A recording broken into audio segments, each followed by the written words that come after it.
കാസർഗോഡ് അടുക്കത്ത് ഭഗവതി ക്ഷേത്രത്തിൽ നൂറ്റാണ്ടുകൾ പഴക്കമുള്ള ശിലാചിത്രങ്ങൾ കണ്ടെത്തി. ക്ഷേത്രത്തിലെ ആമക്കുളത്തിലാണ് 2000 വർഷത്തിലേറെ പഴക്കമുള്ള ശിലാചിത്രങ്ങൾ കണ്ടെത്തിയത്. കാസർഗോഡ് അടുക്കത്ത് ഭഗവതി ക്ഷേത്രത്തിലെ ആമക്കുളത്തിന്റെ കരയിലാണ് മഹാശിലാ കാലഘട്ടത്തിലേതെന്ന് കരുതുന്ന ശിലാചിത്രങ്ങൾ കണ്ടെത്തിയത്. മനുഷ്യന്റെയും മൃഗങ്ങളുടെയും കാൽപ്പാടുകളാണ് പാറയിൽ മൂർച്ചയുള്ള ആയുധം കൊണ്ട് കൊത്തിവെച്ചിട്ടുള്ളത്. നിരവധി ഭക്തർ ദിവസവും ആമകൾക്ക് നിവേദ്യം സമർപ്പിക്കുന്ന കുളത്തോട് ചേർന്നുള്ള ഭാഗത്താണ് ശിലാചിത്രങ്ങൾ കണ്ടെത്തിയത്. ആമക്കുളത്തിന് നടുവിലായി കൂർമാവതാരത്തിലുള്ള മഹാവിഷ്ണു വിഗ്രഹമുണ്ട്.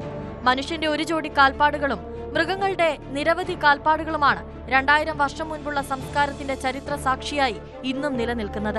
ശിലാചിത്രങ്ങൾ കണ്ടെത്തിയ ജില്ലയിലെ മറ്റു സ്ഥലങ്ങളിലെന്ന പോലെ പള്ളം എന്നറിയപ്പെടുന്ന ജലാശയത്തിന്റെ കരയിലാണ് ആമക്കുളത്തെയും ശിലാചിത്രമുള്ളത്.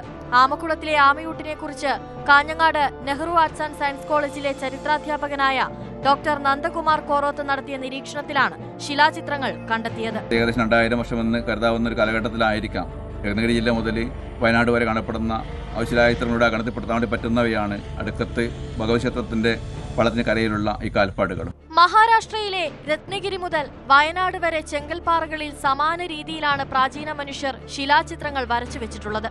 മഹാരാഷ്ട്രയിലെ കൊങ്കൺ തീരത്തിന് സമീപമുള്ള ചെങ്കൽപ്പാറകളിൽ കാണപ്പെടുന്ന 1000-ലധികം ശിലാചിത്രങ്ങൾക്ക് 2000-ലധികം വർഷം പഴക്കമുണ്ടെന്നാണ് പുരാവസ്തു ഗവേഷകരുടെ നിഗമനം. നൂറ്റാണ്ടുകൾക്ക് മുൻപ് ആമക്കുളത്തിനടുത്ത് ജീവിച്ചിരുന്ന മനുഷ്യർ വിശ്രമവേളകളിൽ കാൽപ്പാടുകൾ കൊത്തിവെച്ചതായിരിക്കാനാണ് സാധ്യത. എരിക്കുളം ഉമ്മിച്ചിയിൽ മൃഗങ്ങളുടെ 10-ലധികം കാൽപ്പാടുകൾ പാറയിൽ കൊത്തിവെച്ചിട്ടുണ്ട്. ചീമേനി അരിയിട്ട പാറയിലും മനുഷ്യന്റെയും മൃഗങ്ങളുടെയും ചിത്രങ്ങൾക്ക് പുറമെ മൃഗങ്ങളുടെ 60-ലധികം കാൽപ്പാടുകൾ കണ്ടെത്തിയിട്ടുണ്ട്. കാഞ്ഞിരപ്പൊയിലിൽ 40-ലധികം ജോഡി പാദമുദ്രകൾ കഴിഞ്ഞ വർഷം കണ്ടെത്തിയിരുന്നു. ന്യൂസ് 18 കാസർഗോഡ്. കൂടുതൽ വാർത്തകൾക്ക് News 18 Keralam YouTube channel subscribe ചെയ്യുക.